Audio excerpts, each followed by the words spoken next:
છે। તમે વિચાર કરો કે દશરથ મહારાજનો જો દીકરો હોય અને ન કરી શકે અને ઓલી તો સલ્યા થઈને પડી હતી રામને અહીંયા જવું પડે તો આ વિધિના લેખ નથી તો બીજું શું છે? તો જ કોને મળ્યો અને અબજ કોને મળ્યો? તો અબજ મળ્યો કઈ કઈને અને જ ખાટી ગયા વાંદરા બધા। એમાં અયોધ્યામાં બાબુ કોઈ કામમાં ન આવ્યો અયોધ્યાના માણસો। એટલા માટે મહાપુરુષો કહે છે જીવન મરણ જસ અપજસ નફો અને નુકસાન આજની તારીખમાં હજી કોઈના હાથમાં આવ્યું નથી। આ એમ આવ્યા છે તમને કોઈક 5 જણા હારાય કે 5 ગાડીઓ દે આ જજ મળવાનો છે અમને થોડી ખબર છે। તો કોઈ પણ માણસ ધંધો કરે બધા નફા હાટું જ કરે છે, બધા નફો ન થાય। તો જીવન શું છે આપણે આવ્યા કેવી રીતે કોઈને ખબર હોય કયો અને કેવી રીતે જવાનું છે એ ખબર હોય કયો કોઈને ખબર નથી રહી।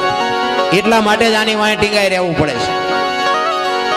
રામચંદ્ર પરમાત્મા જ્યારે વનમાં જવાની તૈયારી કરે અને દશરથ મહારાજને ખબર પડે કે આવું ષડયંત્ર કઈ કઈએ રચ્યું, જોકે આમાં